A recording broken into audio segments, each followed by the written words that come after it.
I think I'm good now. I think I'm good to go now. Sorry guys, had to reset it. Had to restart her up. We had to restart her up, bro. Audio should be good. Should be moving fine. Should be jamming along. Should be chilling. Should be chilling. What's the topic for today? This is a chill one, dude. Well, I'm sure we'll talk about a bunch of stuff. I'm sure we'll talk about many things, a lot of stuff, a lot of ideas. You know what I mean? Yeah, no real topic. Maybe, I don't know. I think I might start doing these more as topical, have a presentation, I think I might start doing the Izzy's Worlds live. Make the Izzy's World podcast live. Do a Q&A at the end until I start the new show. That will start probably next year.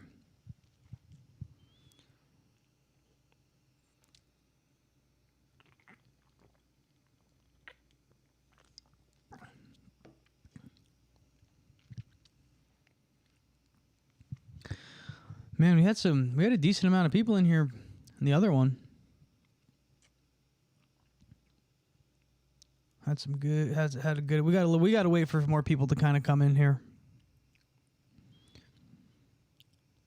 Wait for some more people coming in. Things have been crazy the last few days. Things have been very crazy, man. Interesting seeing some of the reactions. It's been pretty, some people, man. Some people are very,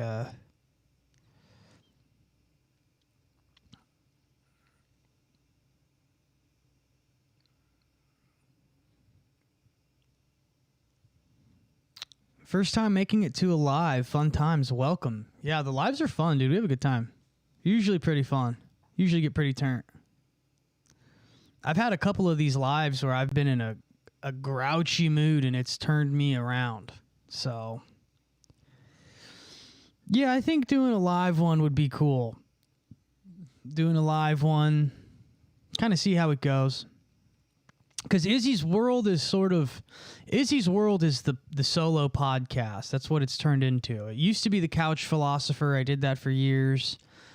And it kind of just, I don't know. The Couch Philosopher is a very specific thing, It's a very specific thing, so I don't know. But Izzy's World is like, the new show is not going to be Izzy's World. The new show is going to be its own, it's a very particular thing that's being created. So it's not going to be Izzy's World, but, Izzy's World is still a thing, but it's like in a weird in-between time. You know what I mean? It's a weird middle ground where it's like, because like what I do currently on YouTube, those are like their own independent video essays. They're not really Izzy's World, but they kind of are. Some of them are more occult, so they're more like my Project Oracle stuff. Some of them are, very few of them, those are on Patreon. The Patreon, like some of the Patreon ones are stuff from the book I'm working on. So like, you know what I'm saying? Gotta kind of see. Gotta kind of see here. But what are your guys' thoughts on everything? Just make one show where I flat out lie. Oh my God, that would be so funny, huh? I would not. I don't have the conscience to do that. I love the idea though. That would be funny, dude. Just continue to build myself as credible, like sourcing everything, and then just have Izzy inverted, liquid Izzy, and it's just me completely lying about everything. That would be a funny one. My dude, that Charlie Kirk video I made has been so shadow banned, it is fucking crazy. It's so crazy. It like zoomed to 10,000 views and just stopped. Just completely stopped. Evil Izzy, dark Izzy. That would be fucking so funny, dude. That would be so bad. Like, so many people would they would believe it. They would believe it. I've like worked so hard to give myself a credible name, and you know, Izzy the new Diddy. If I was the new Diddy, I don't think I'd be fucking broke. I don't think I'd be in my current situation. Man. I would. That's the thing. Like, whenever somebody calls me a Fed, it's like, this is it, really. This is man.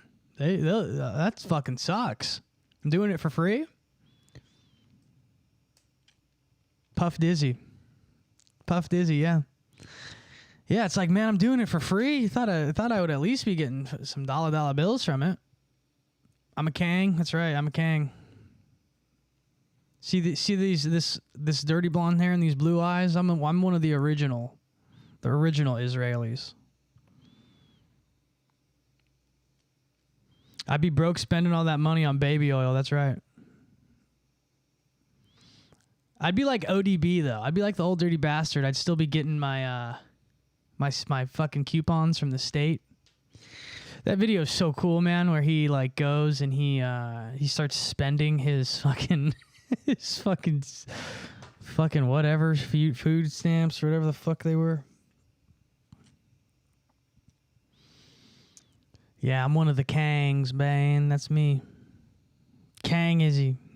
You know what's funny? Yeah, ODB was on EBT, literally. He was. You know what's funny? When I got out of treatment a couple years ago, I was like living in this sober living. So the living in the sober living was ridiculous. Just fucking illegal sober living. I was renting a room in Orange County. It was just full of black mold. It was a bed in a master's bathroom. It was fucked up. It was so fucked up. It was so illegal. I didn't even know it was illegal until like 4 months living there. The guy who ran it would just like drug test us, and just like if people failed, he just didn't care. He was making like 10 grand a month. This is fucking illegal. Just a bunch of fucking. That was hard. That was crazy. But yeah, when I was there, I got SNAP benefits for like 2 months, and then they kicked me off because I'm white. They were like, "Oh, you're white, you're done. You get help for 2 months." That's obviously a joke, whatever. I think I got like $300 a month or something. I don't know. That was a crazy time. Crazy, man. Times are crazy right now, dude. This is real wild. I'm wondering how suppressed this stream is. I'm wondering. It's very crazy. Very crazy. Very crazy. Did you guys see Kash Patel? He was like, we caught the guy in under 36 hours. We caught him in 33 hours. That was fucking nuts. What are we going to do, guys? What are we going to do? What are we going to do?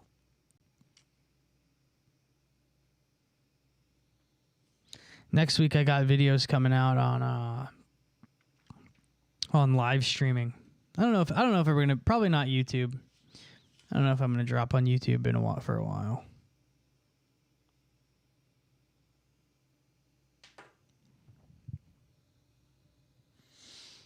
Yeah.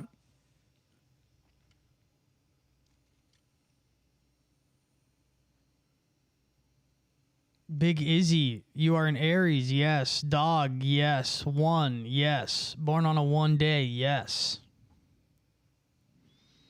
Oiliski, yeah, dude. Tell me more about me. What else you know? So you guys are gonna love this. First of all, I'm not Suey. I'm not a Suey for sure. Okay. So if anything ever happens to me, I didn't do it. Just know that. But I was the other day, I was making that Kirk video. It was super late. It was like I was recording an episode of Duh Heads. Duh Heads it might be coming back. I don't know if we can kind of get that going again. I don't know. We got to see how it continues to go. But I was recording the video. It was like late through the middle of the night, and my camera on my laptop kept turning on, and none of the I have no applications on my laptop that would be filming me. And then it got crazier. So like I have this camera, I have the VHS, which I was filming on because the Patreon I use the VHS camera more, and then I had this camera, right? And when I would be recording into this camera, this light on the laptop would turn on. So I was like, this is so crazy. And then I would stop recording into this and it would turn off, right? And this is not being fed into my laptop. This is by itself, okay? So then I grabbed my phone. I was like, it happened like 5 times. So I started recording into this, and I grabbed my phone and I went to take a picture of the light being on, and it turned off. So it knew I was so I tried it like 2 or 3 more times, did it again and again and again. So then I like moved my phone over here, recorded, whatever. And then I like went boom, super quick, snapped a fucking photo and got it. Then, listen to this. The next day, I wake up and I'm like talking to somebody about how I think this is weird. I'm like, this is super weird. I go to show them the picture. The picture was deleted. And it was in my recently deleted folder. I had to go to my recently deleted. I thought that was pretty weird. And that is one example of it. Oh, yeah. And here's the other thing. Like, I've had other things that have been happening lately. And they are not things that only I'm noticing. Let's put it that way. So usually when someone's like, oh, there's people following me, usually when people say that, it's like a guy saying this to a bunch of people, and people are like, you're crazy. But when it's one person telling another person, and then another person is like, oh, I've noticed that, and then you cross-reference the things you've noticed and they're the same, that becomes a verifiable pattern, right? I don't know. What do I know, dude? What do I know?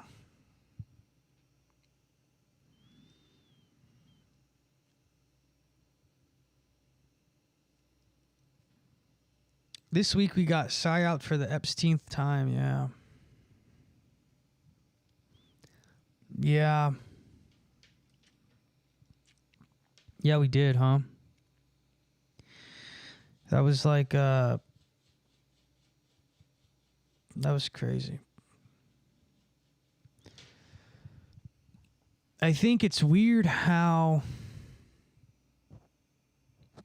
a lot of outlets are not like condemning violence. I don't understand that. I really don't. I mean, I openly criticized a lot of things about Charlie Kirk. I really did. But to go out like that, that's pretty rough, man. It's pretty rough. That's a pretty rough way to go. I guess, it's, the thing with that is like, I think the situation with Charlie Kirk has made me realize that if someone is going to go about anything, like anything that they love, like specifically if it's a truth thing that deals with things where you're going to have adversaries and real adversaries, not, you know, not other team members, like not sports, like adversaries, you know, like people who want to harm you, people who would try to get the back door into your laptop while you're recording things that they disagree, that, you know, they disagree with you on, things like that. Like,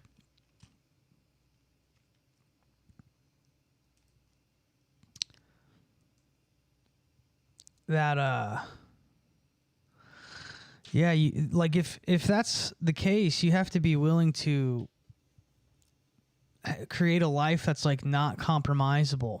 You know, there are a few people talking about that, and I don't know. I just think the times ahead are going to be very. I fear that this is going to become normalized, and I that really makes me scared. Not scared. Scared isn't the word.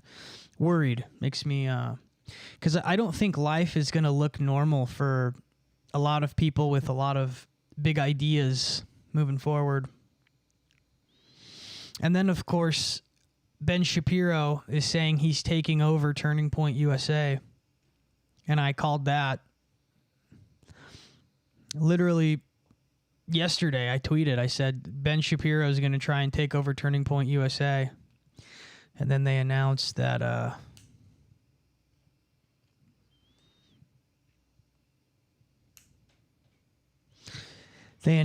he announced, I guess, I don't know. But then his wife came out and said that she's doing it. I don't know, man. I've never seen, like, I went to the University of Oregon, okay? That's a really liberal place. Eugene, Oregon is very liberal. You know, that's it's as left as it gets. And I was a philosophy major, which is notoriously pretty left, especially the University of Oregon is a Marxist school. The philosophy department is a Marxist like philosophy department. That's what they specialize in. I was a philosophy major and an economics major because I was going to go to law school. And those are the two best majors for the LSAT, yada, yada, yada, right? But the, you know, I don't know, you know, when I was there, the people on the left would have absolutely applauded the unfortunate events that happened 2 days ago. Definitely. So, but it's different now, you know, like that was 10 years ago.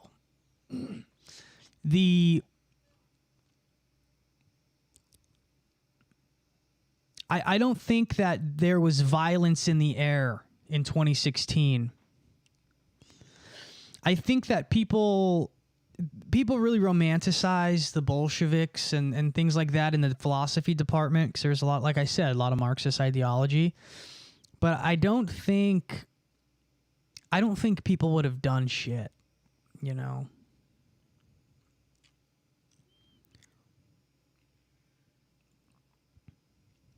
So I think now, I think like let's say the same situation happened back when I was in college. I think there might have been one or two people who applauded it. I don't know if it would have been as many as I'm seeing.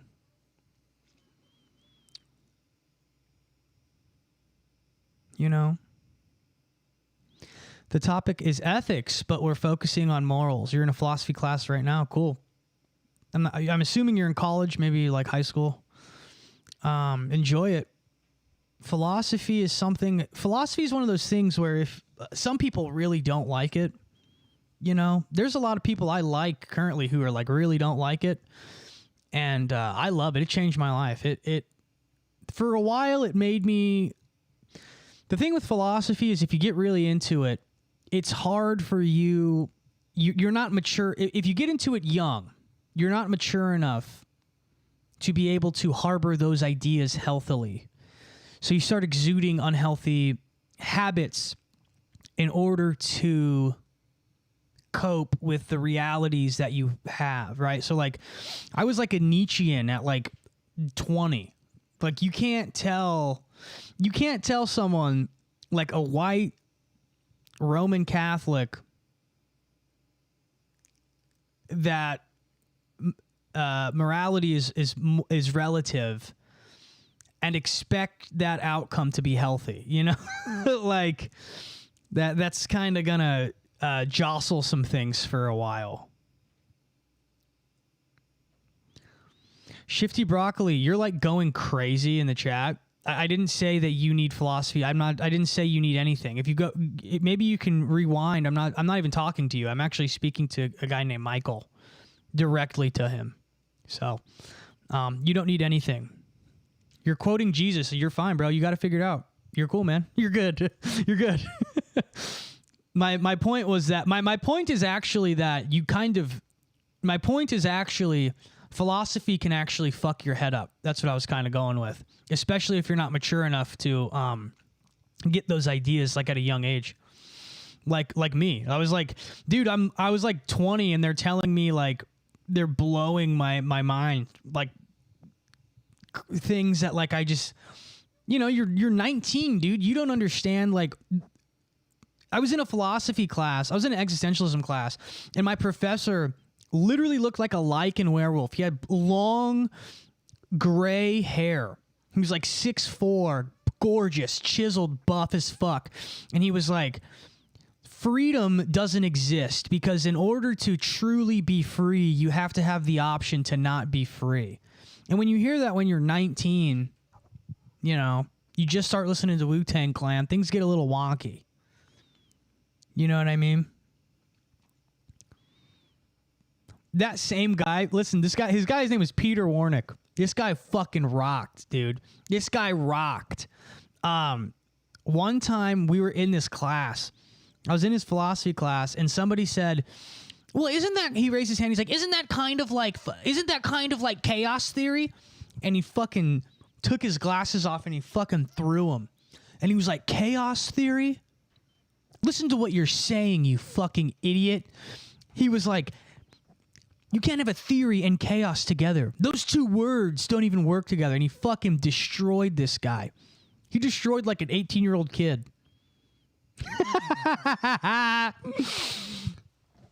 Peter fucking Warnick. Look him up. Look up Peter Warnick. This guy was so crazy. And look, here's the deal. A lot of people learn a lot of things, especially when it comes to philosophy. A lot of people learn stuff. Very few people let the things they learn shape their life. Philosophy has shaped my life. I'm a philosopher. I'm writing a book right now. Okay. I'm writing a book literally right now. It's a philosophy book. It's going to be long. It's going to be difficult to read. Most of you are probably not going to finish it. Okay? That's what philosophy is. And this guy let it run his life. He was like a total romantic, and he believed in, you know, he was a romantic. He's a romantic guy. He was a philosophy guy. He was a philosophy professor at the University of Oregon. And he fucked one of his TAs like a bad bitch. He like hooked up with this bad bitch. He fucked her. And the whole school found out, and it was in all the newspapers, and he had to like get demoted, and his wife left him, and he was like, I loved her. I love her. I'm in love. And he loved her. He was in love. He was a poetic or romantic. He was one of those guys who was so straight and he loved pussy so much he was a gaylord about it. You know what I mean? He was one of those guys. All about whimsy and whimsical, but he was hard, dude. He would fucking hit you. He would smash your desk. He yelled at me one time. I was drunk in class. Yelled at me. But at least, you know what though? He respected me because I lived it. I did. I don't care what anyone could say. Look, anyone can say whatever the fuck they want about me. You can't say I don't live it. Raging alcoholic, 30 to 50 drinks a day. Right? Lost my fucking management deal. Didn't even get started on the record deal, really. Was talking to a couple. Didn't even get started on that. Had gotten advance, blew the whole advance on blow. You know what I mean? And then I go and I start substitute teaching because I need a little fucking scratch. And you know what I did? I lived it. I showed up and I fucking was hammered teaching fucking first graders, drunk, and everybody knew. But guess what? I'm charismatic, so they didn't do a thing. Probably should have been charged with child endangerment. Guess what? I wasn't. There was literally times, dude, I would have a 4-minute passing period break when I was teaching high school, and I would be, you know how many shots I would do before work? I would take 10.99 banana shots before work. And guess what I would do? On the 4-minute little passing periods, I'd be hitting coke in between classes. My face red as the sun. Ask my brother. He's in the chat right now. I looked like this. I was so fucking red and bloated. I was bulbous, dude. I was bulbous. And I'd be going, yeah, come in. Literally. I had a lady one time say, like, I think, dude, one time, I was thinking about this yesterday. The principal one time told me, she was like, she pulled me in her office. I was fucking not, dude, okay, listen to this. I used to drink so much that when I was sober, I would nod. I used to drink so much. When I was sober, I would nod off like I was on heroin. I would be fully sober like this, literally like this. Because my blood sugar was so fucked up, I would have to do coke to be awake. And I'd be like this, dude. This guy said, man, I can't even get down 4.99s. That's impressive. I would do 10 before work. You want to know, someone said true degeneracy. You want to know something, dude? I'm going to be honest right here. Only a couple people know this.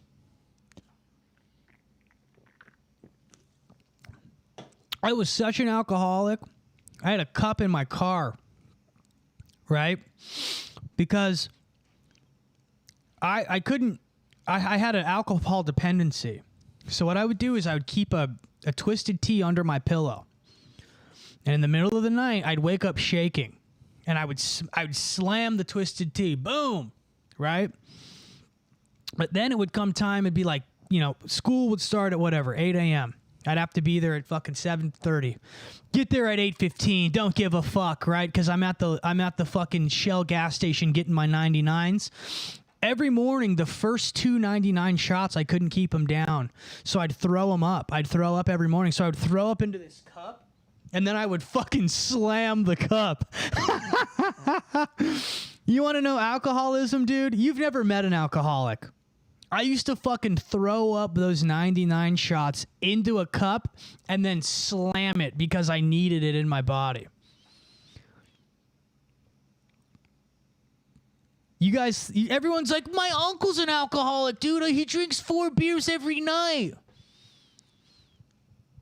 Ben said the age of philosophy ended. Yeah, I know. I'm bringing it back, baby. I'm bringing it back, Benny boy. Did you ever use a tampon, though? No. Yeah, I'm sober. I've been sober for 3 years. I'm sober. I used to do stand-up. You know what? I used to do stand-up, and I asked my brother. He's in the chat. I used to do stand-up, and I would either kill or I would do awful. And there was nights I fucking killed doing stand-up, dude. There was a couple nights I do good, but I'd always fucking throw up. I'd always throw up all over the stage. I would get kicked. I got banned from Riverside, California open mics because I called everybody a bunch of F slurs.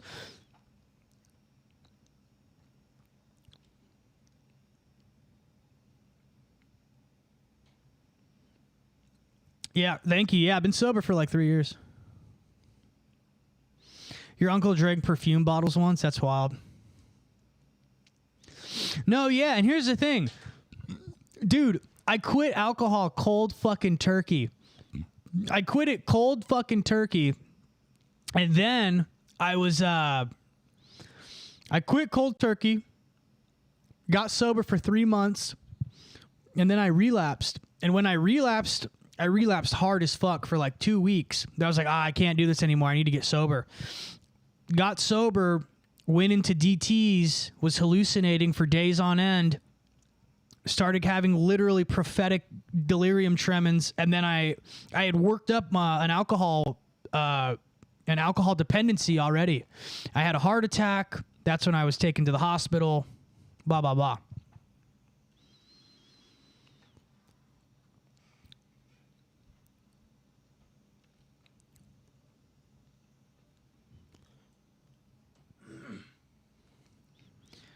You were supposed to quit wild turkey, not cold turkey. That's funny, man. That's a good one. What did you replace your addiction with? I replaced it with Muay Thai for a long time. I still train. I train like MMA now. I don't do. I did just Muay Thai for about a year and a half. But I lived in a sober living, and I podcasted. I did a podcast almost every day. It was called The Couch Philosopher. There was little like 15-minute episodes. I would release it every week. I grew a pretty decent sized following on Twitter, and I did. That's what I did. That kept me sober. Just doing The Couch Philosopher, doing Muay Thai, and I worked at a sushi place, and I just got humble, and I just shut up.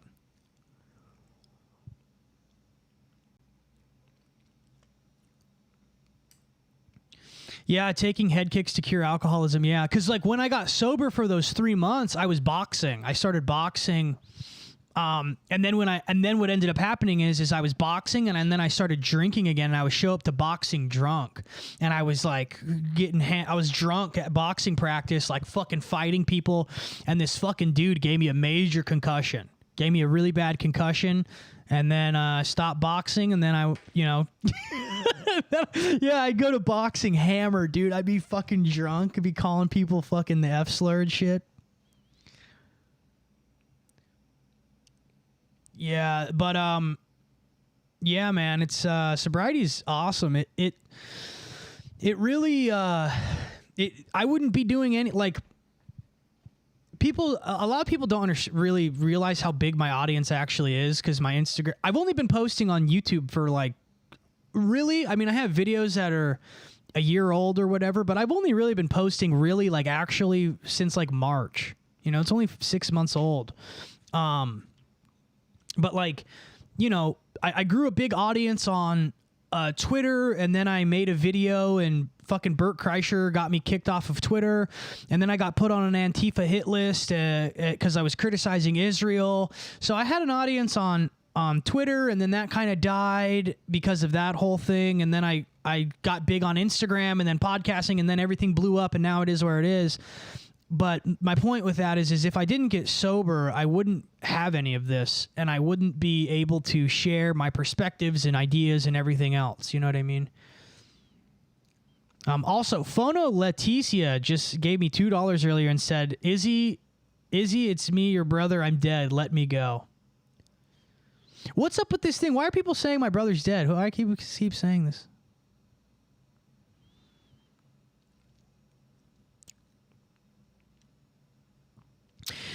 But yeah, this is the thing. Have you read Rudolf Steiner's Riddles of Philosophy? I haven't read that book particularly, but I've read an amalgamation of Steiner's work and have a good idea of his. But Steiner's awesome. I like Steiner a lot.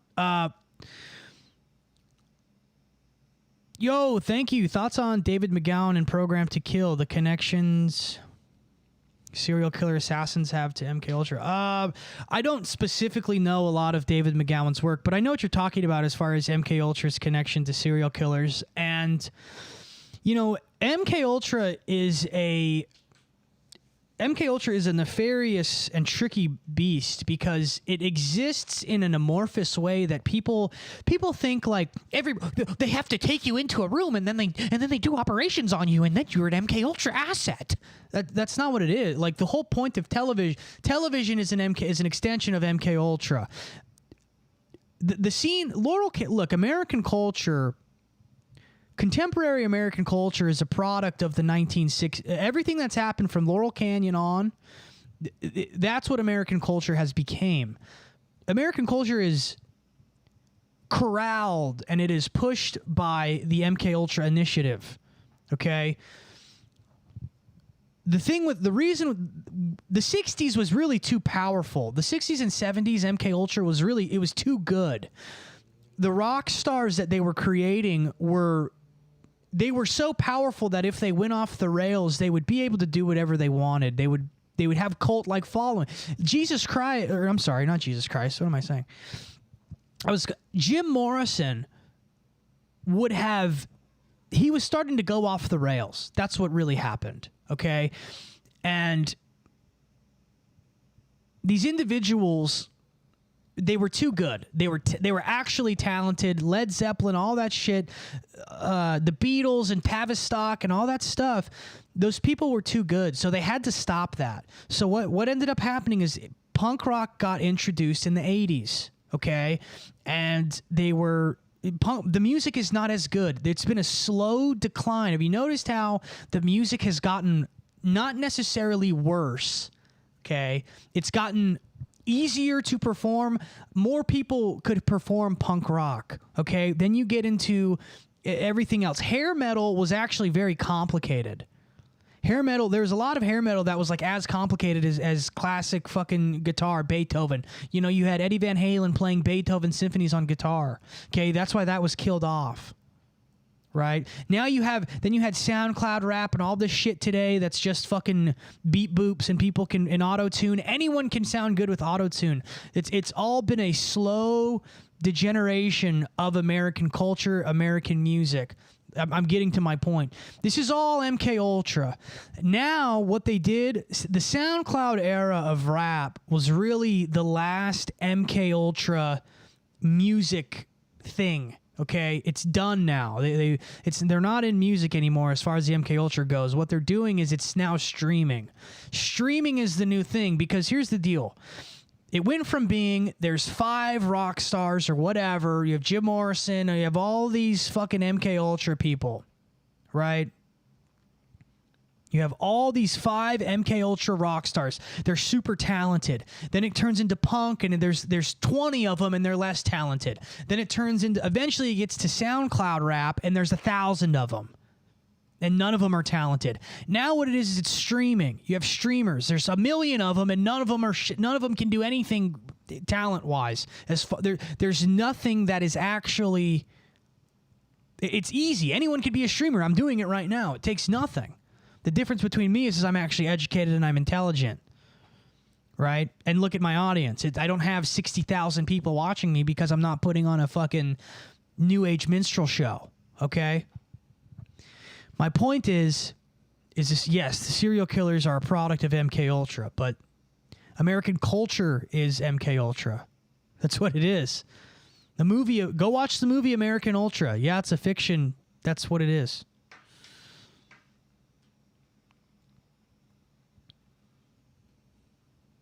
You know? And obviously there's more complexities. I'm talking about rock and roll. Obviously there's gangster rap and there's everything else, right? I'm white. For me it was rock and roll, okay?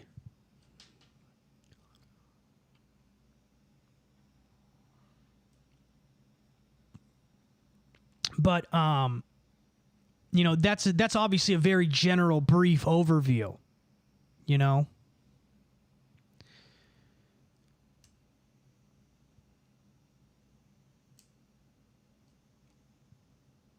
Yeah, Hunter S. Thompson. That's cool. I could handle that one. I mean, Hunter S. Thompson was kind of a little freak. He liked his own little. He was a weirdo. You know, he had some shit wrong with him. Was Memphis rap MK Ultra, or were they just evil? I mean, here's the thing, dude. MK Ultra. MK Ultra worked because people don't know that they're MK Ultra. That's like Memphis rap, everything, all of it, dude. It's all a product of those things that were going on. Imagine the things we don't know about. We only know about MK Ultra because they allowed us to know about MK Ultra. Do you see what I'm saying? So, gangster rap started, I've covered this on one of the Patreon videos. There's so many of them.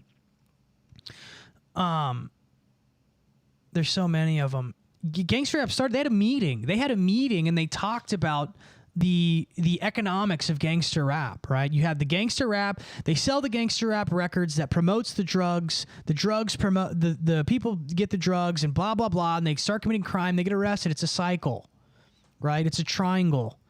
Gangster rap, industrial prison complex, drug culture, juice world. I mean, there's so many music things attempting to influence the USA. What do you mean? It's all look, dude, American entertainment industry is another branch of the government. It's a shadow branch of the government. There are very few people who get big independently, especially in music. All right. And eventually those people get bought out.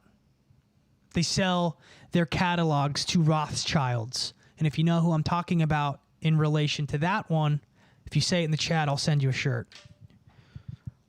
Happened this year.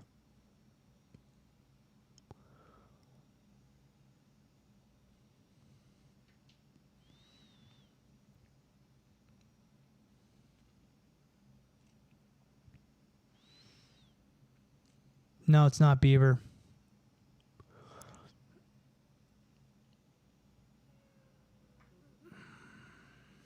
Pizza's here. Yeah, really, huh?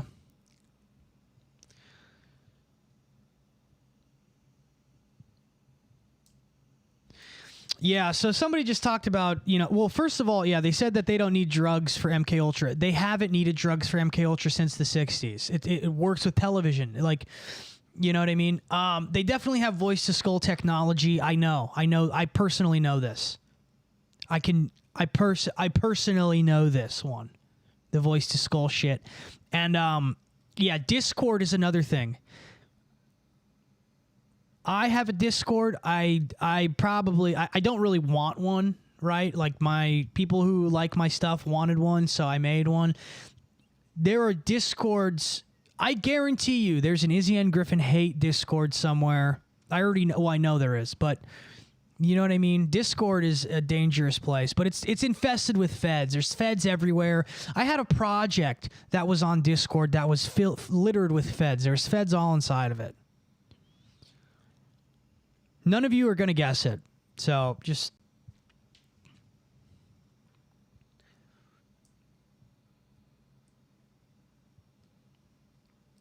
No one's even close. None of you even close.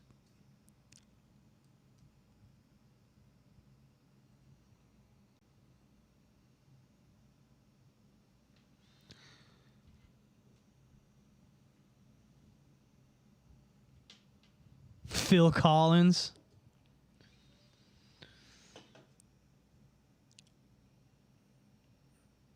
It's like a contemporary art. It's like a contemporary music. This isn't like an artist from like 50 years ago. This is someone who's on... This person was on tour like now. They're massive.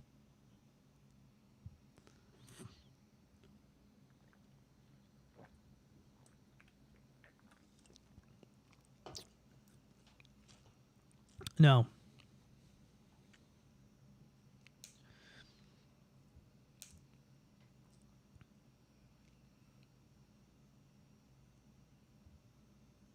No, man. You guys are bad, dude. I thought you guys were hip. I thought you guys were cool. You guys aren't even cool, man. You guys aren't cool. You guys aren't cool. But yeah, so, MK Ultra, Yeah, I say this all the time, but I cannot wait. I can't wait till this is what I'm excited for. I'm excited for when it's all over, in 100 years. Not even when I'm excited for when the rapture happens or whatever. Christ returns and we can all sit by the campfire and go, tell us what was really going on. That's the conversation I want.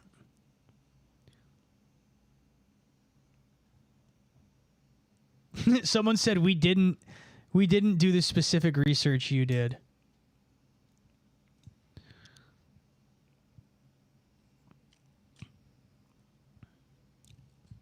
Laugh my ass off. He said rapture.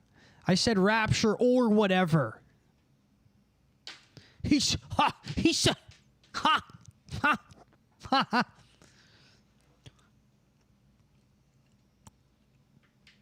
Nope.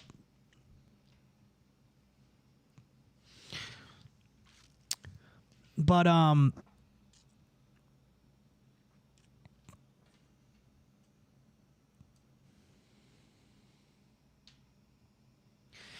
really I'm considering, you know what I'm considering, dude?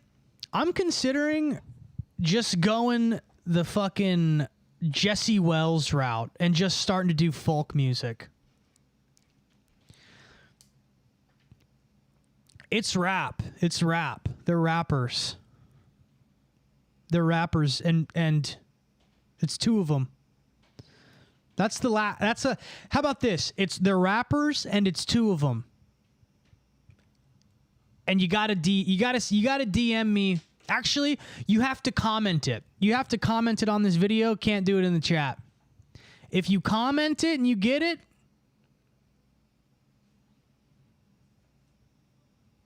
someone got it. Someone got it.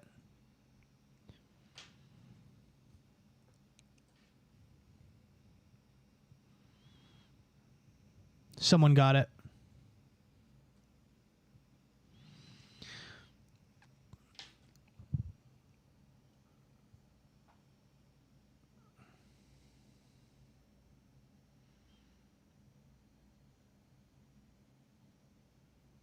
Yeah, Goldsmith got it, but we're gonna leave that there. That's a topic for another time.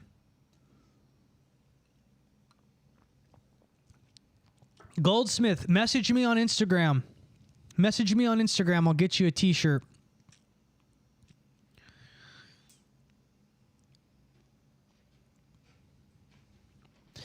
But yeah, man.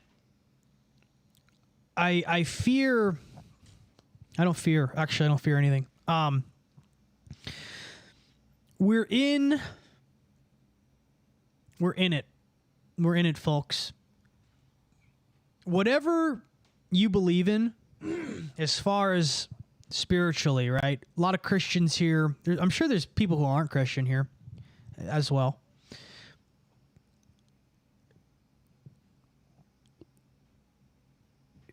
You were put here during a time that at the very least is going to be extremely interesting, okay? And there were a few people on the internet who are autonomous and who care about you. There were very few. You have found one of those people in me, and there are more. The thing with me, and I can say this, hand to God, I have not taken any money from anyone. Okay, I haven't taken any money from Peter Thiel. I haven't taken any money from any record labels. I haven't taken any money from any manager, nobody, right? Part of the reason I created a GoFundMe was so that way it could be funded by people who support me, right? And if it didn't get funding, I would make it work some other way, right? I'm at a unique position now Someone said he's capping, guys. He's taking money from the Patreon gang. That's true, Patreon, but that I'm talking about a single soul investor who has a lot more power than, you know, a bunch of normal people.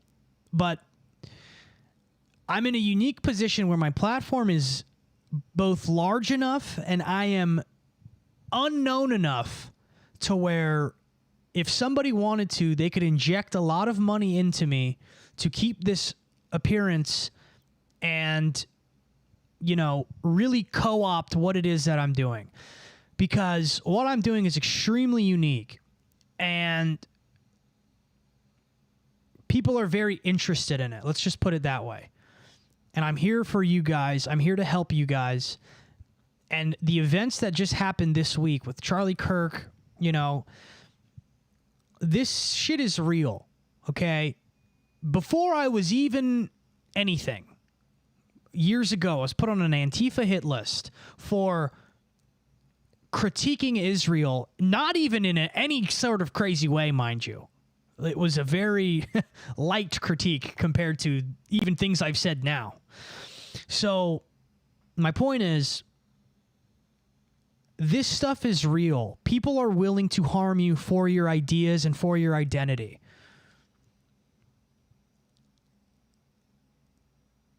Know that.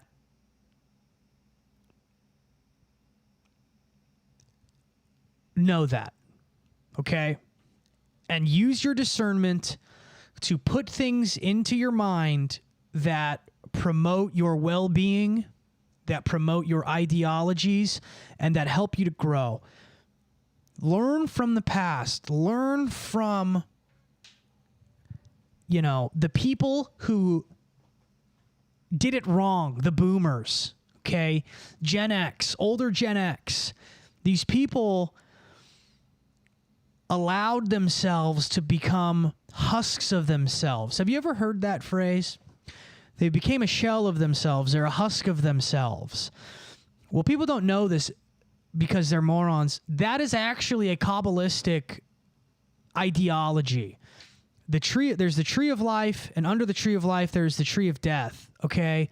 The tree of death is called the Qlifoth. The Qlifoth, the Sephirots, the emanations of light from the Kabbalah are mirrored in the Qlifoth, but they are called shells. They are called husks, literally, okay?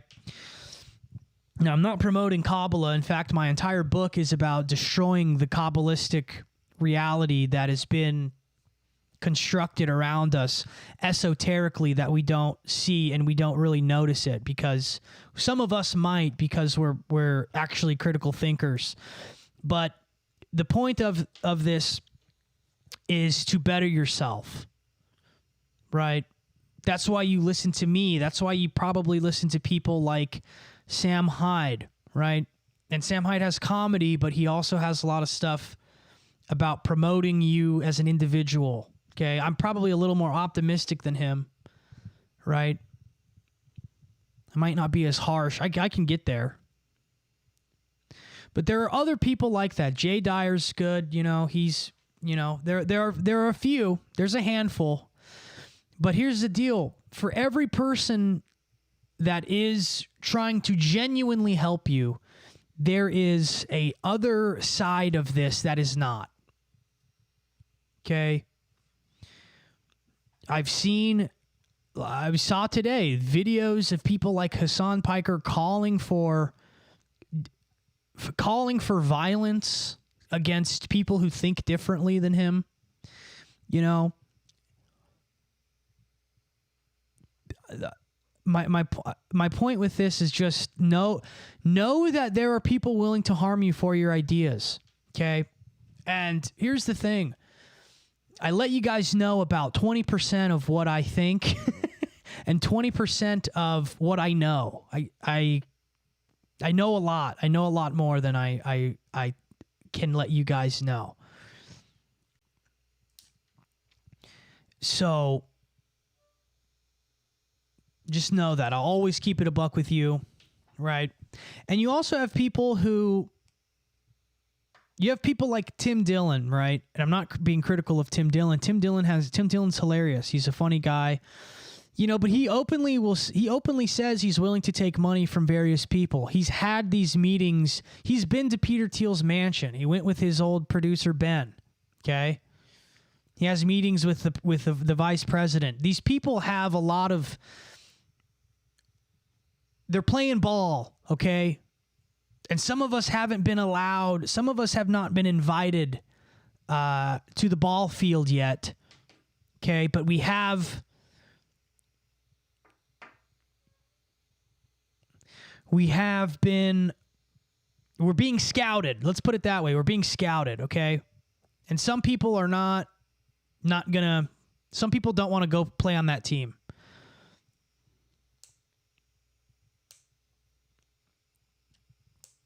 So, just know that, guys. Remember, you can always follow the money, okay?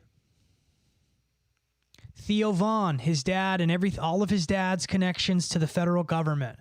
Tucker Carlson is the same thing. Right? Joe Rogan, Spotify, connect the Spotify thing. Okay? Just know that. Think for yourselves. Be careful. Be super careful, dude. Because here's the deal. And then there, you also have the crazy thing that happened to that Ukrainian girl. We're frogs in the boiling water. It's getting turned up. It's a spiritual war. The spiritual plane manifests itself materially. It leaks into the material. I mean, let's think coincidences here. Let's talk about coincidences, okay? Charlie Kirk, was assassinated. The group he ran was called Turning Point USA. His assassination marks a turning point in the United States. Even if a lot of you, might not really realize how this is going to affect things, it's literally a turning point. Right? When you point to those coincidences, when you can see coincidences like that, don't allow yourself to think don't allow yourself to settle for the coincidence. You need to use those as examples of a higher supernatural environment that leaks itself into the physical material world. Okay?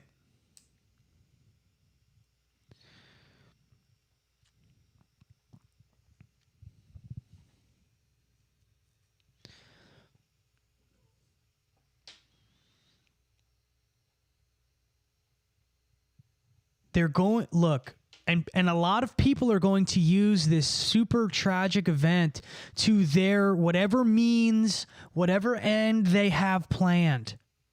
I called it. I said Ben Shapiro is going to use this to step in. It's exactly what happened. It was exactly what happened. Go watch the interview Charlie Kirk did with Ben Shapiro 2 days before he died. Go watch Ben Shapiro's fucking face when Charlie Kirk says, maybe we should begin to criticize. And I can't say it because if I say it, this stream's audio will get cut. It's happened every single time I've done it. Right?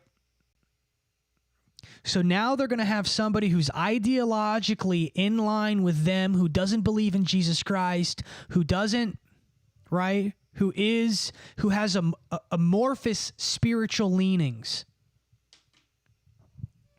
right? His spiritual leanings are amorphous at the end of the day. You ask a Christian what they believe and they'll tell you Jesus Christ. It's pretty simple. In fact, if you ask an atheist, they'll say nothing, which is better than someone who has amorphic agnostic beliefs, right?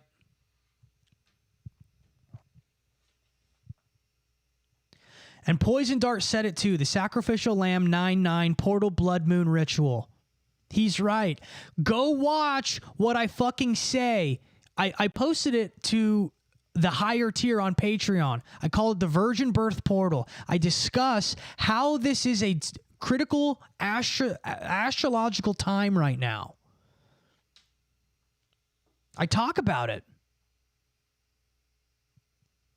It's a 30-day period. I did all the astrology for it, and I'm not even an astrologist. I literally called the reason I released the Gloom album on 4/21 is because I knew it was going to be a massive day energetically. It's the day the fucking Pope died. I know what I'm talking about.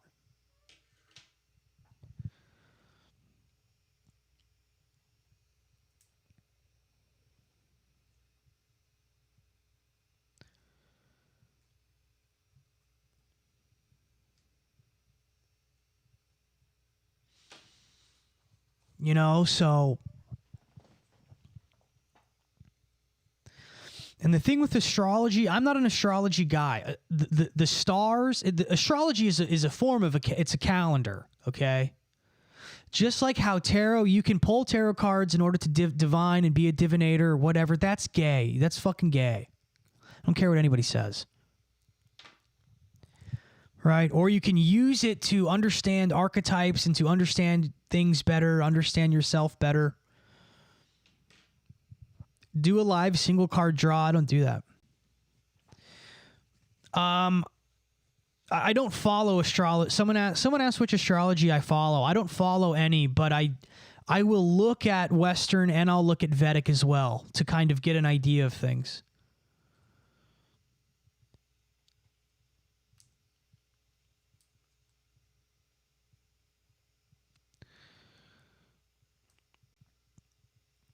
Astrology, numerology, spiritual, occult sciences must be studied if you want to understand what's going on 100%. So if I want someone in the comment, let's do like a little, I want someone in the comments to let me know, what do they say Western values are? What is the root of Western values? Who can let me know in the comments? And I want you to say it the way they say it. I want someone to say it the way they say it. I'll wait. I'll wait for you guys. And while you guys are doing that, we're going to change the camera and let this one rewind. I'm still waiting. The West is founded off of blank values. Judeo-Christian value system. That's right. What is the first half of Judeo-Christian? What is the first half of Judeo-Christian? Judeo, right? What is the main occultic system used by the first half of that word? What is the main occultic system that is used to interpret reality and to interpret the Torah? It was created to interpret the Torah. It was given to Moses and Aaron to interpret the Torah. Really, it was actually given to Abraham, but they say a lot of things. Who knows? Kabbalah, right? So if the West is founded off of Judeo-Christian values, okay, and those two values are at odds with one another systematically, and one of them has a mystical system that is used to interpret reality as well as their fundamental teachings of the Talmud as well as the Torah. What do we need to look to in order to understand the mystical side of our reality in the West? Someone said a secret decoder ring. That's fucking hilarious. Right? So what do we need to look at occultically? The West is founded off of Judeo-Christian values. And what does... Okay, so we've deduced that it's Kabbalah, right? The Zohar is a part of Kabbalah. Gematria is a product of the Hebrew language. Okay, so if we look to that, The Kabbalistic system, Kabbalah influenced what? Rosicrucianism, right? Which is a form of mysticism within Christianity. It's a Christian mystic system. Rosicrucianism, but it was influenced by Kabbalah, etc., etc. Astrology, it's all there.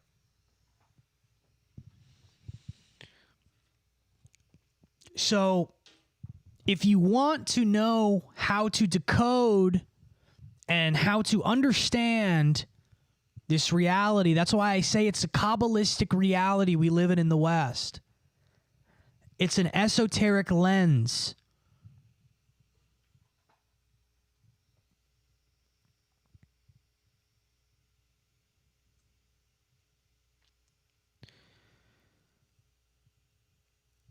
Shifty, you're doing nothing.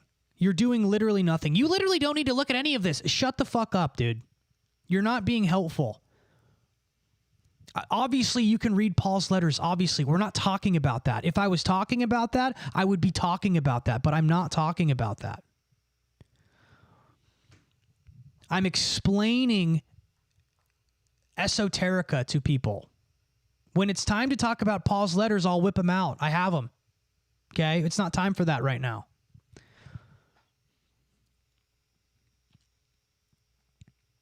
You don't need to do anything. You don't need to be in the stream right now. Then to say you need, nobody needs to do anything. Okay? Obviously, you don't need to look at this. The point of looking at it is to understand. If you can understand the playbook, then you get it. I understand, dude. I'm a Christian. I totally get it. I agree. Like, there's a time and place where I agree with what you're saying. There's a time and place I do agree with that. Okay? We still live in the world. Be in the world, but not of it. Right? But guess what? I'm still in it. Knowing these things actually makes me not of the world, because I'm learning things that are not of this world, because they exist within an esoteric, occult dimension that, as I've been saying this whole time, seeps into our reality. It seeps into it. It's a framework. Because here's the thing. If you read Paul's letters knowing this and knowing what you know, it changes the way you read them.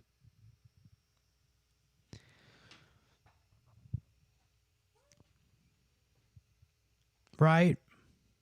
It's like reading. This is what it's like. Kabbalah is a system to read the Torah. Understanding the Torah, which is the first 5 books of the Bible, is fundamental in understanding Paul's letters. So you can't understand Paul's letters unless you know how to read the Torah properly. And to read the Torah properly, according to the people who created it, there's a system to do that, which is what I'm explaining. The world is ruled by the principalities of the air. Right. Literally. You're literally explaining my own esoterica to me.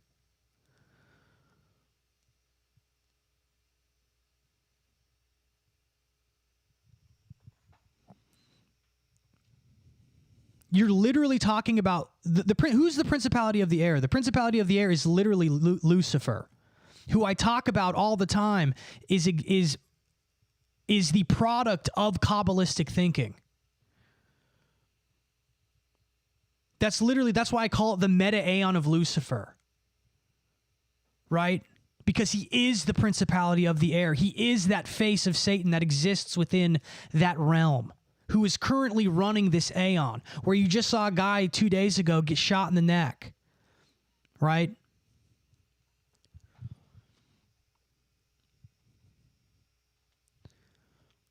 So keep going, dude. What more do you have? Like,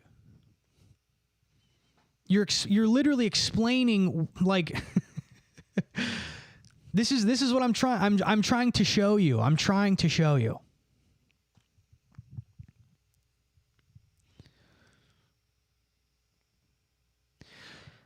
But that's what it is, right?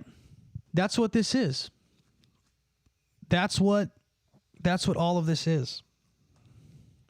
So when you understand that, when you start to know that, right, that's like what the videos that people kind of probably don't like as much, where it's like really heavy, wordy, esoteric, whatever. That's what that is.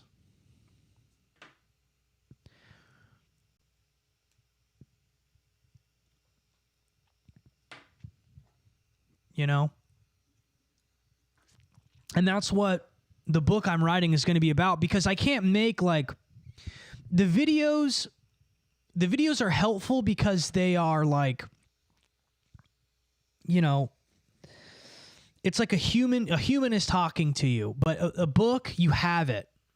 You can, it's physical, it's material. You can, I don't know, it's just different. It's a lot different.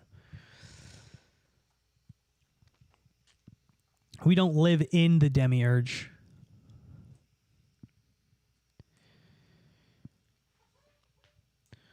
You need to make a conspiracy board to make this easier to follow. I have a whole Patreon, dude.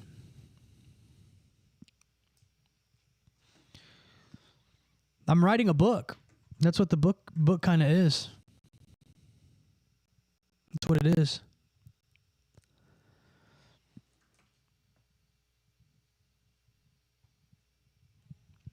To fight them, I don't need to know the secrets of Satan. Okay.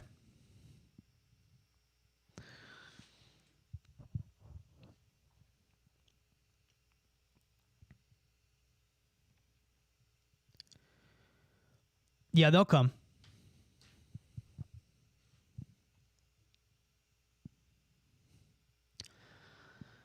I mean, you don't. But that again, you're the language you're using. You don't need them. You don't need anything. I guess that's like a reductive way of thinking. That is not. I don't. That's not how I operate. That's not how this operates.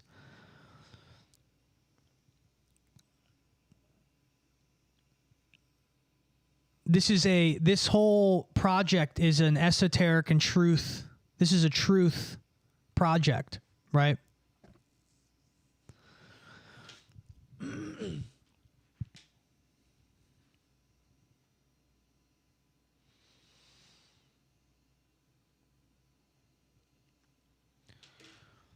Yeah, well, dude, you're speaking for yourself then. So then that's you. That's you. I don't have a specific way. I say the Lord's Prayer. Sometimes I'll say the Rosary, you know. I kind of just pray how I'm feeling. You know.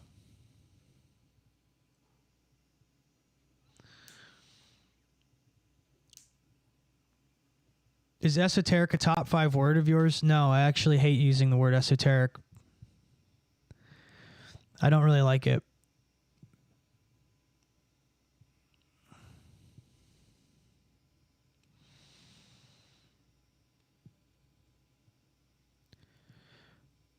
Let's see.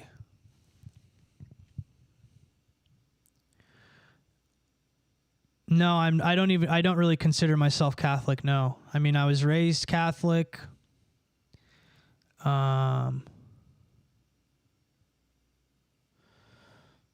Yeah, esoteric did lose its aura. It's fried. This shit's super fried. Yeah, I read the Psalms a lot. The Psalms are good. It just depends. Like, you know, it depends what I'm feeling. It really depends.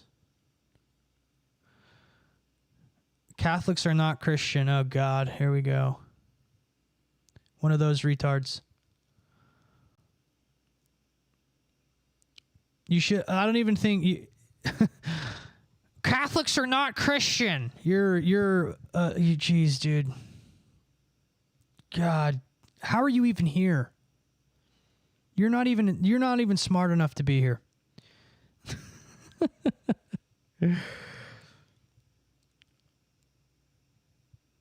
Oh, God, another one of you. God does not need a secretary. Okay, dude. But you know what he needs. I'm glad you know. I'm glad you have the hubris to know what God needs.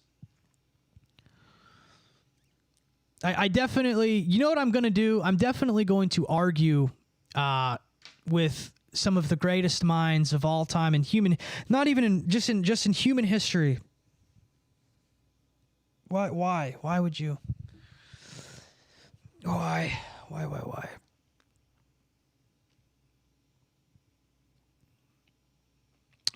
Yeah, I go to church is a hard one for me. I go, but again, I don't really. I have a lot of issues with some churches. Like, there's a church near me that's kind of, it's like this weird, like, mega church thing. So I started going back to the Catholic Church, which I have a myriad of issues with.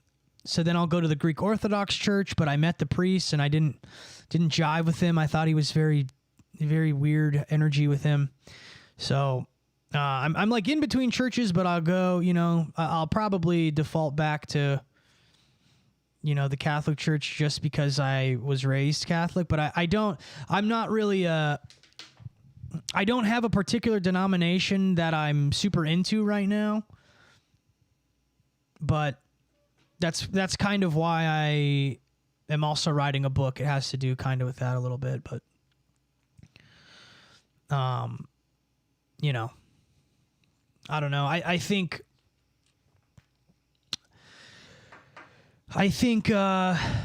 yeah. Trinity, people are arguing the Trinity isn't real. Holy shit. Holy hell.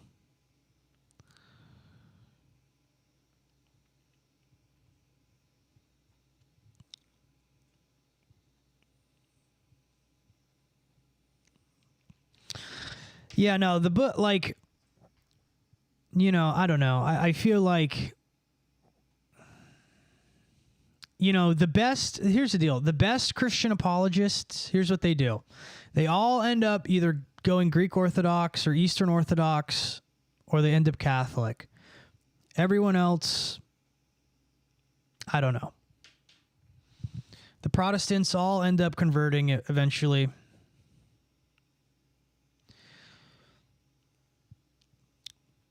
The Trinity was invented in the 300s. Dude, you're so, oh my God, bro. Holy shit. Holy shit.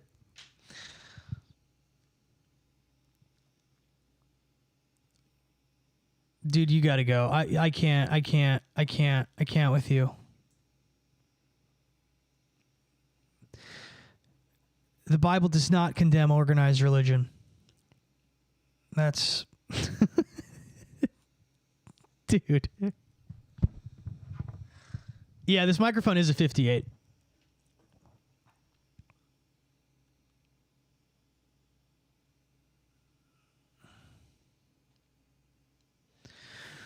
Shifty, you know what you should do, bro? You should become... You should go... I don't even know what to tell you, dude. He's saying... You say you're like an op or something. It's like crazy. It's like I'm like fucking stunned right now. We have anti-Trinitarians in the chat. This is fucking wild. It's like so crazy. I mean, at least you're all curious. I'll give you, yeah, Jesse, that's a great point. This chat is hilarious. A bunch of curious little souls. You guys are super eager to learn, but you're kind of not, because as soon as someone starts making points, you get mad or whatever. I don't know. Maybe I get mad. How many songs have I made? I don't know, dude. Thousands. Thousands.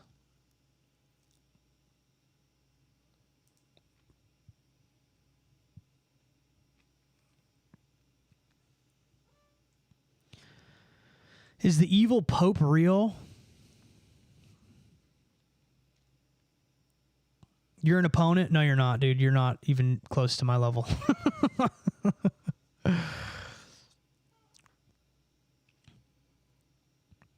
Everyone is mad these days.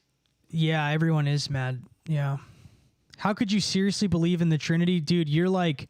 That's like basic theology. You need to like go back and just go read the early church fathers and...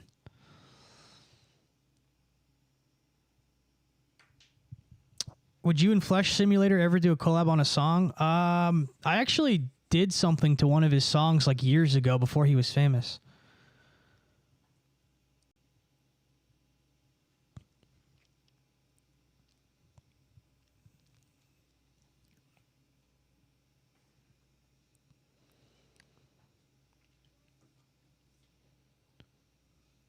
Dude, you guys are like insufferable. It's like actually insane.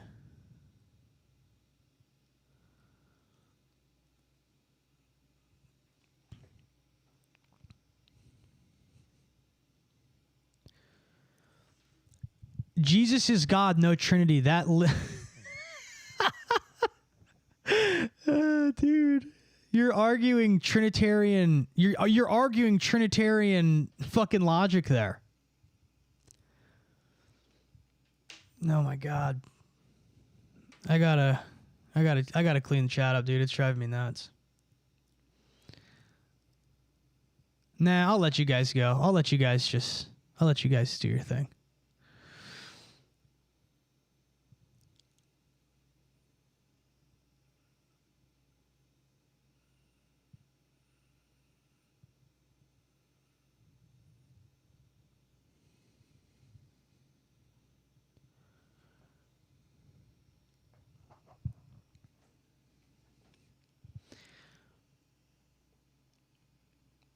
The Trinity doesn't say so. Okay, so somebody's like, this dude said God is one. The Trinity says that. The Trinity literally says that. So the Trinity operates in the same way. This is how the Trinity works. I'm just going to explain it to you really, really simply. And if you continue to argue, I got to let you go. Here's the deal. Just the same way that I am a son, a brother, and if I had a child, I would be a father. I'm still Izzy. It's just one person. Okay? Just how Jesus is the Son, he's also the Father, and he operates as the Holy Spirit. His presence was the Holy Spirit on earth. That's his presence on earth. So it is 3 in 1. It is 3 persons, 1 being, or whatever. Those aren't the actual, that's not the proper, correct, 100% proper nomenclature, but that's how it operates.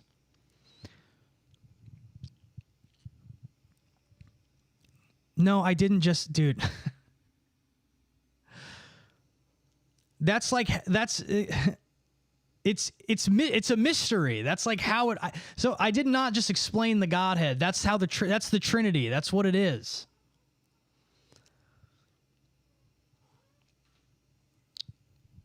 Like, that's not the Godhead. What are you?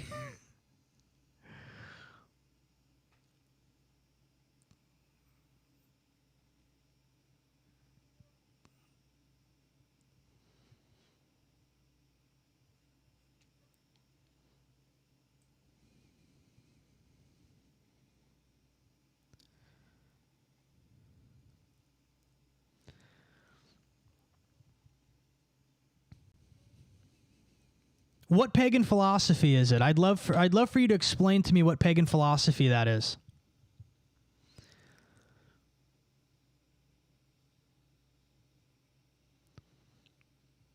Egregores can be a good explanation of deities. Like, I don't know, an egregore is sort of like the culmination of, like, a good example of an egregore would be everybody rooting for a sports team. That sort of energy creates its own being.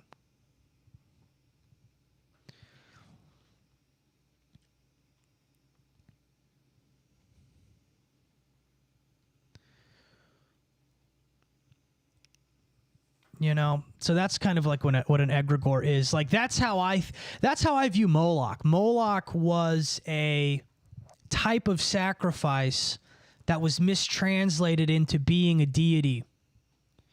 And this mistranslation, people worship Moloch even though they were really worshiping Baal. It sort of created its own thing, right? I'm not even talking. Lil Bunny thinks I'm talking to him. I'm not even talking to you. I'm speaking to somebody who actually used the word pagan. So I'm not talking to you.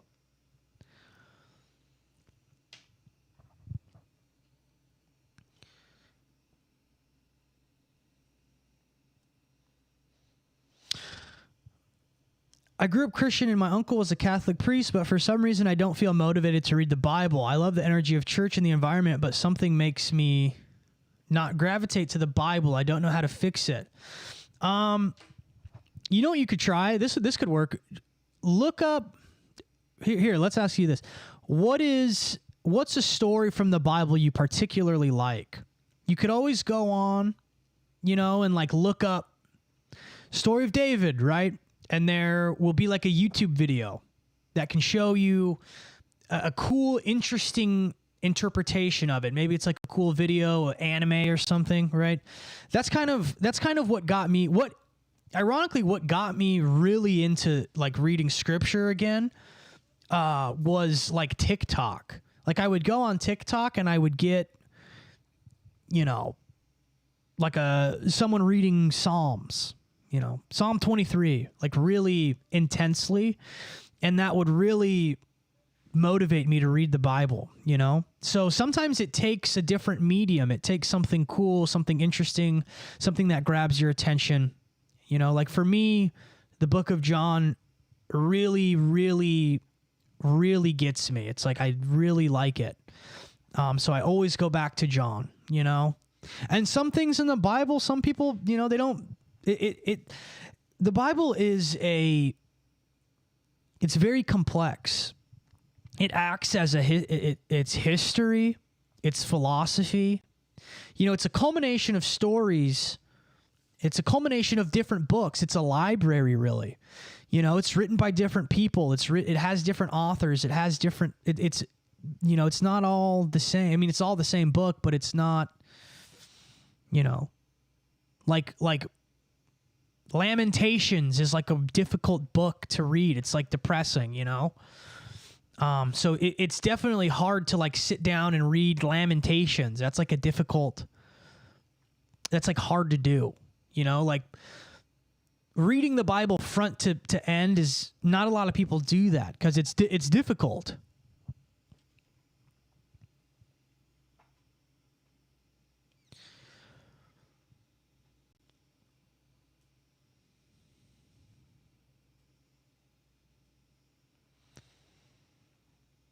I should read the book of John one night. That would be cool. I would actually really enjoy that. I wanted to do like almost like not an ASMR, but do like a meditation video where it's like the rosary or praying or something. But, we have real theologians here who believe Catholicism's not even Christianity. So, I don't know. Are Ethiopian interpretations canon?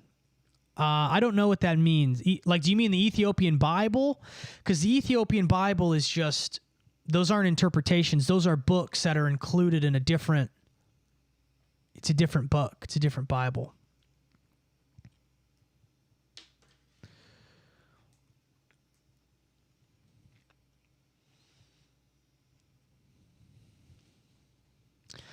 Like to little buddy and to little baby and to shifty broccoli. One day, what's going to happen is you're obviously going to meet your maker, and I when that happens, I don't really think he's going to be hung up on the things you guys are hung up on right now.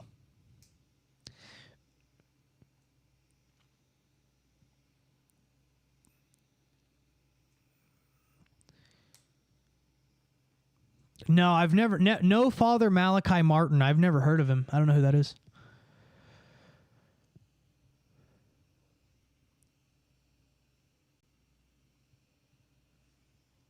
I want you to first time chatter, since you talk a lot about music industry and wondered your opinions on if an artist like Playboi Carti is a true industry puppet because of satanic agenda he promotes.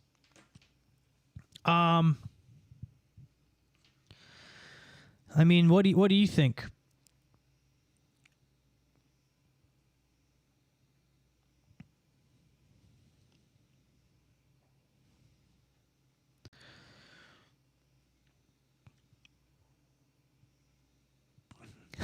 This is amazing.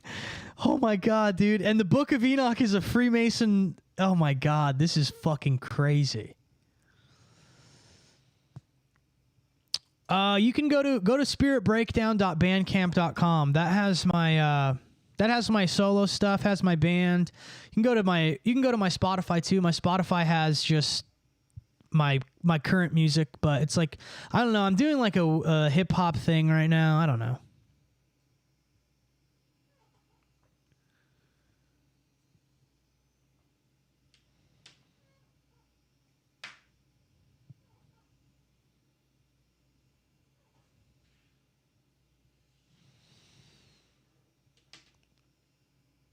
I think Koozer says, I think everyone's gay. I agree with that one. I think that's the real. Oh, okay. Oh, it's still work? It's still on. Okay. Let's you know what? Hang on. We're going to rewind the tape on this VHS. We're going to rewind the tape on the VHS, so don't go anywhere. I'm not leaving. I don't know what is it saying on your guys' end as far as viewers? How many viewers is it saying I have?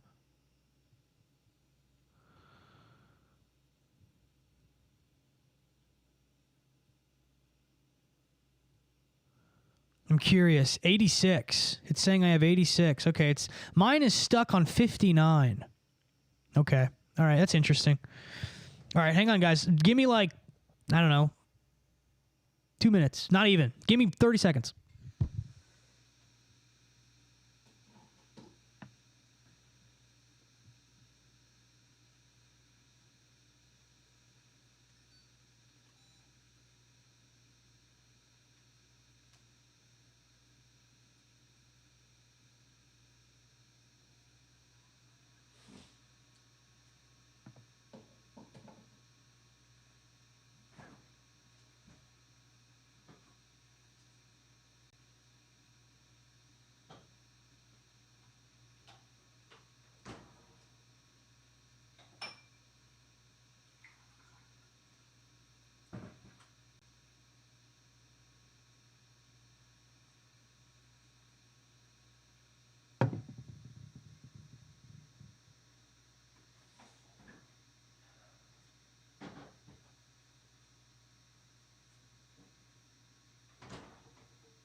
Have you read the Book of Melchizedek found in the Dead Sea Scrolls?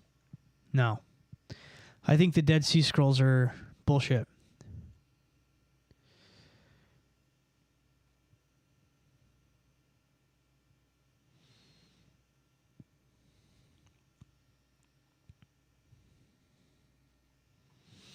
Do an esoteric breakdown on fake mink. Is he even interesting enough to do one on? I haven't really yeah,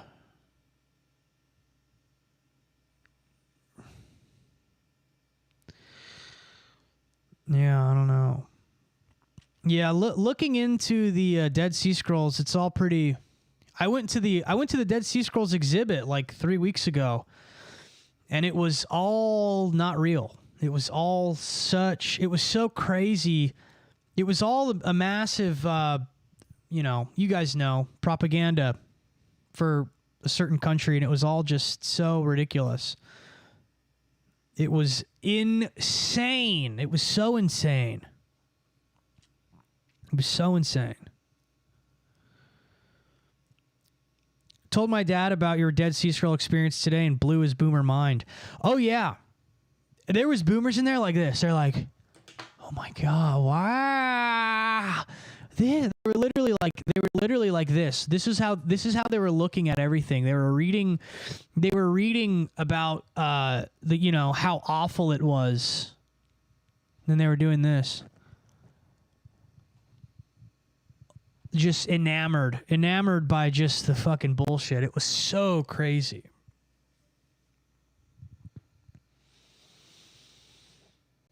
It was so insane.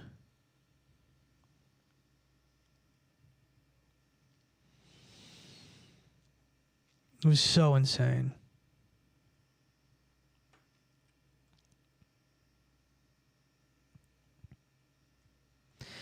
Yeah, it was really, it was like, how do I say it? Like about a month ago, I kind of had like a paradigm shift. I had like it wasn't a breakdown. It was like, I don't know how to describe it. It was kind of it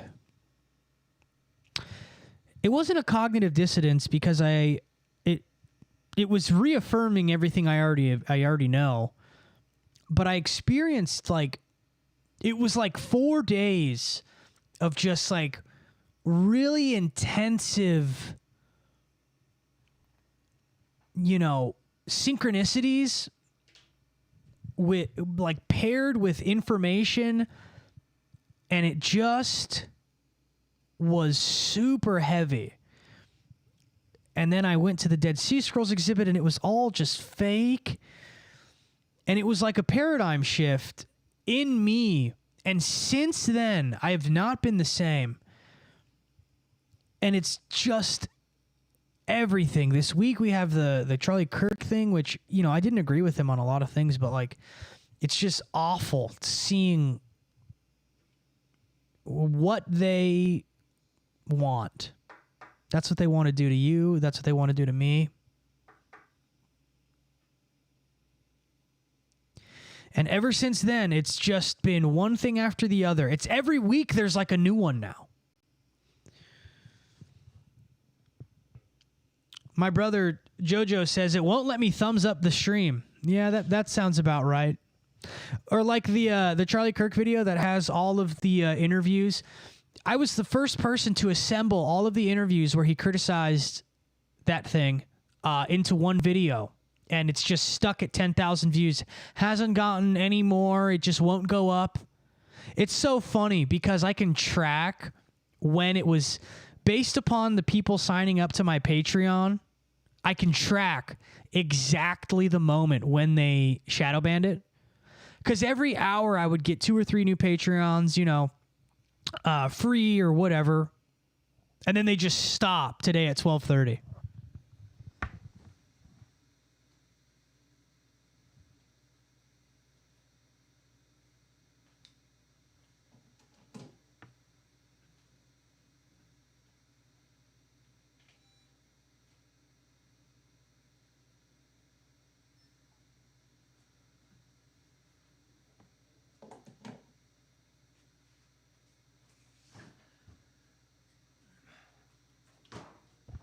And here's the other thing. Here's what they don't expect.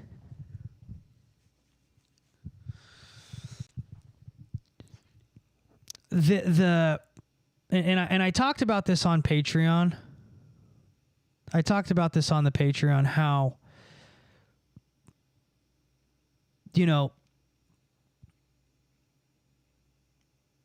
not even necessarily leftists or whatever. The Overton, not even the Overton window, but just the window in general has shifted now so far, and I really don't think that anyone is ready for that. A lot of people, there is like, there's not going to be a normal, like, some people are never going to have a normal life again.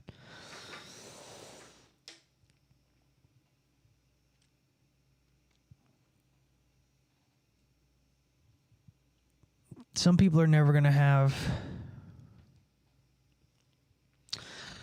What do you think about synchronicities? Should they be given much stock? Oh, yeah. Definitely.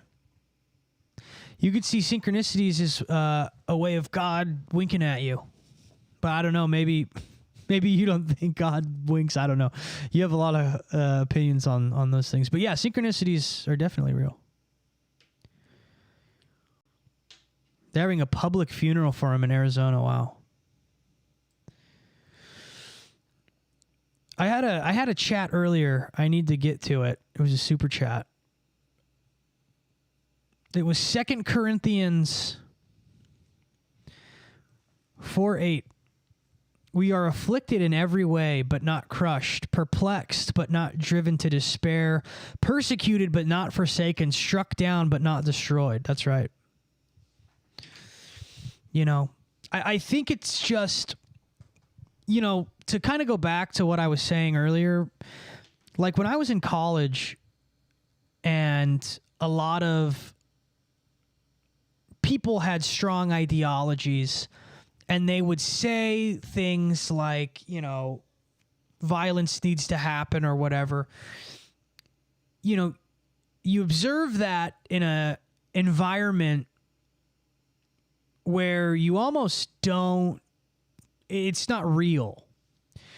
So I think now that it's been pushed to a level where it is real, and it's not, you know, Kirk was not the president. Kirk was not, you know, he wasn't.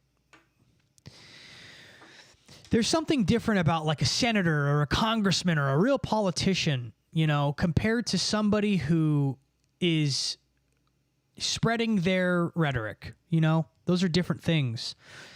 And I just really don't think it's hit people yet what that means. I don't think it's real. I really don't think it's hit people. I really don't. You know, I really don't. And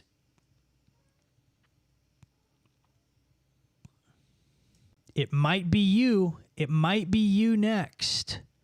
And just know that, like I was saying earlier, just keep that. You got to just keep that. You just got to keep that in your head. Just keep that. Know that. Because, you know, it's just like this, like what I say. I don't particularly say anything that's like controversial. I really don't. I really don't have that, which is so crazy. Like when my videos get shadow banned or whatever, I'm really not saying anything that's that crazy. I don't even talk about politics at all. I'm piecing together patterns. That's all I'm doing. Right? Let's think about the American Nepo video, if you've seen it. I'm talking about pattern recognition. This guy's dad is this and this. This guy's dad is this and this. This guy's dad is this and this. Why are all of these people who do this have dads who do this? Right? This spiritually seems like this. This fits into this category. Right?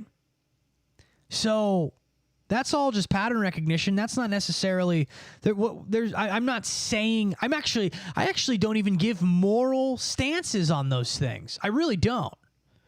I say this is this, this means this. That's it. I don't say this is bad or this is, I don't even do that. I don't even give moral stances on it. My moral stances become clear when you know what my personal, you know, beliefs are, but I don't say that. But to some, that makes me adversarial. Exactly. You know what I'm saying? And so those are ideas, right?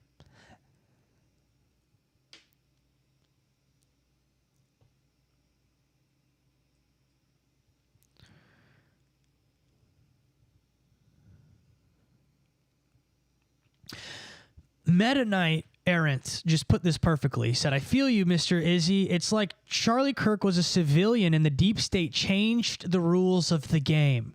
I think that's what it is. You just hit the nail on the head. That's what I haven't been able to put into words. It feels like the rules of the game have changed entirely. Because, you know, you hear about Gary Webb or you hear about these people, these journalists, and you don't really know what happened, you know. But those are people that existed on the fringes, right? That, like, that's a perfect way to put it, dude. The rules of the game are not the same. Thank you for your work, Izzy. I felt the shift. Yeah, same, Lil Bunny. And Lil Bunny, I'm going to say this to you and to like Broccoli Guy, if he's still in here. The point is the similarities. The point is not in the differences. The point is not whether I'm a Trinitarian or a Catholic or whatever, Republican or whatever, which I'm not, right? I'm not, but I'm just saying. Democrat, whatever. The point is not the differences. The point is the similarities. Okay? Especially in something like this, when we realize we have more similarities than differences, that is the point of just humanity in general. I know we talk about a lot of esoteric and a lot of spiritual things that are very abstract ideas that are very amorphous and they're out there. They're big, overarching ideas, principalities and demons, things like that. We still exist. We're still on Earth, right? We're still here. So when we have a hankering for a higher understanding of what it means to be here and what it looks like and the science of these things, the science of the occult, the science of these individuals who run these games, right?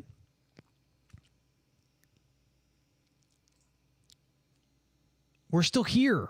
We're still on Earth. These similarities, the similarities are what's going to get us through to the next point, to the next chapter. Right?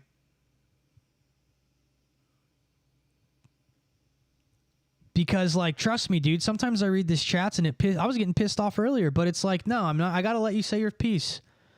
Because end of the day, you believe in Jesus, I believe in Jesus. That's it. It's just, and the same thing with like, I understand. I know the pagan influences within Christianity. I know that. I understand that.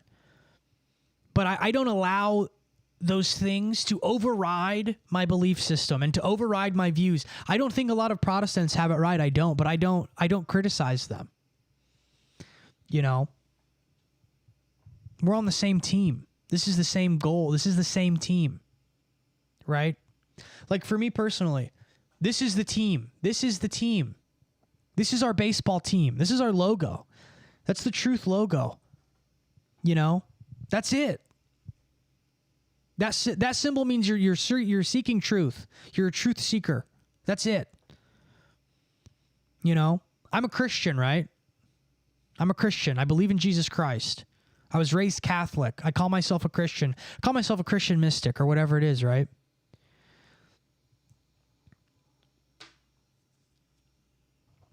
But I'm seeking truth.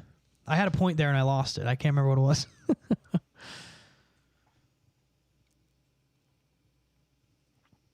You know? But ultimately, that's like when I was in my philosophy courses, right? That's what I was going to say. We're all on the same team. We're all seeking truth, okay? I'm a Christian. I believe in Jesus Christ. And because we're all on the same team of seeking truth, to me, the truth is the logos of Jesus Christ, right? To other people that are on this team, they might not necessarily believe in Jesus. So I've opened this up more to people who don't believe in Christ, right? So when people are like asking like, well, what's the point of getting into esoterica and why are you talking about Kabbalah? Because Kabbalah is the esoteric drippings of the Judeo side of the Judeo-Christian West, right? And some people don't have Christ. They don't have that. So they can have the knowledge and the understanding of what is lurking underneath the esoteric realms and the occult realms of reality. And I'm telling you right now, when you understand those things and you know those things, they all lead to one place. They all lead to one place.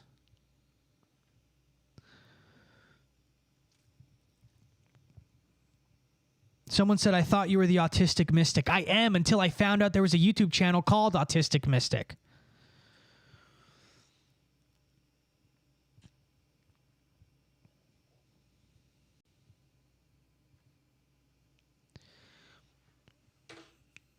Lil Bunny said, do you get gang stalked? No, because here's the thing. Gang stalking is when one person notices it. It's not gang stalking when multiple people notice that I'm being stalked. So I don't know what it's called, but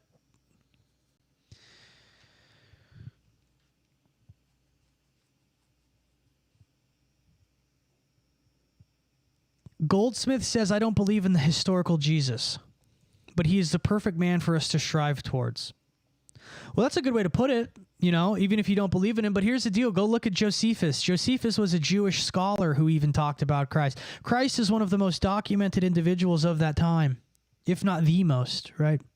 So to not believe that he historically existed, I feel like is odd, but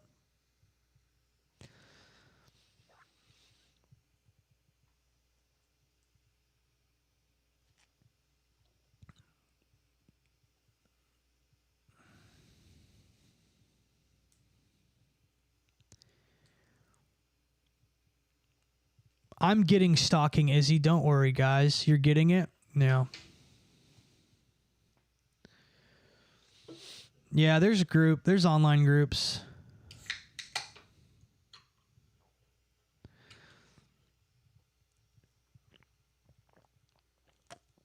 There's online ones. There's real ones. There's IRL ones.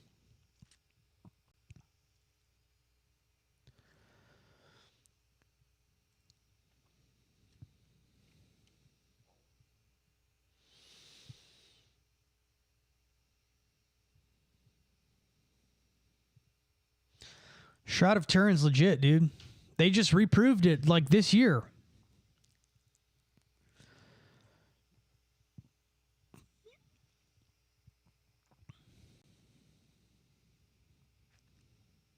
Constantine, right?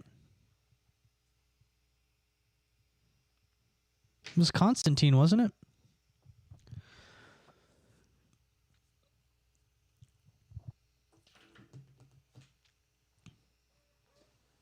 It's easy to be tracked when we're all carrying around tracking devices. It's true.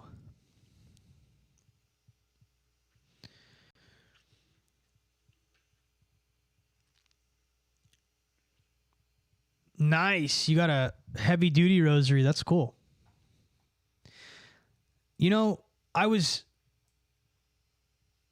No, I've never tried remote viewing. I'm good, dude. Here's what would happen with me. I would remote view, and then I would get trapped outside of my body, and I'd be trying to fight my way back in, like trying to get there, and I wouldn't be able to fight my way back in.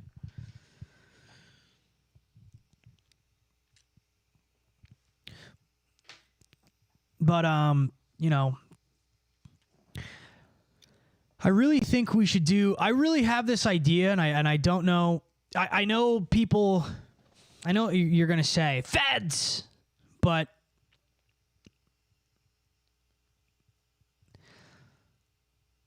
I know you're going to say feds. I think we should start like Ystar truth chapters. And once a month, you meet up with your local chapter and you talk about truth stuff, whatever it is. It's a free speech. It's a place where you could practice free speech. You all discuss things, whatever. You know, you could do it anonymously. I think just doing it IRL, because this internet shit, I get it. I know it's safe. We're all on the internet. IRL needs to start happening. Yeah, I know about the GATE program. They tried to put me in GATE, but I didn't. I didn't like listening. But yeah, Lil Bunny, you can hit me up on Instagram. You're saying you want to help with stuff. If you guys want to help with stuff, you can hit me up on Instagram. I know I have a show I'm starting, you know, there's bigger things happening, you know. My Instagram it's just Izzy N. Griffin.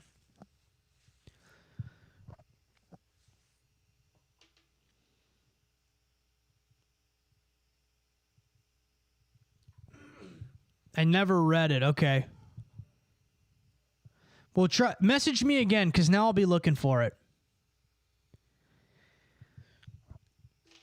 Yeah, they gave me the GATE hearing test, too. I had that hearing test with the beeps. They kicked me out. They were like, I don't know.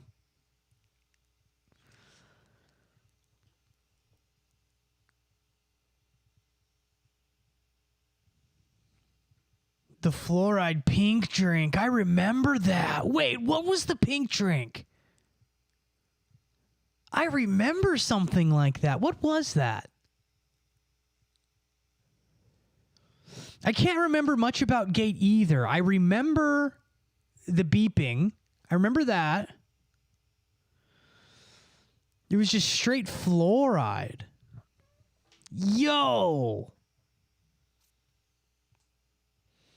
Bubble gum. It was bubblegum flavor. That's what that was? So you guys can enlighten me, because I know the gate stuff, and I know the Reddit conspiracy stuff that's like nothings. It's a bunch of people who are like, I am gifted as their life is falling apart, By the way, if you have the Reddit app, or you go on Reddit, just delete it. No Reddit.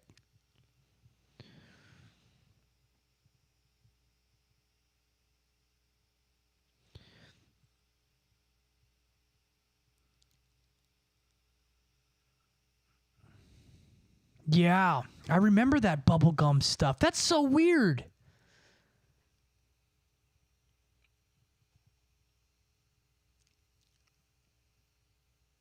Yeah, interesting. So,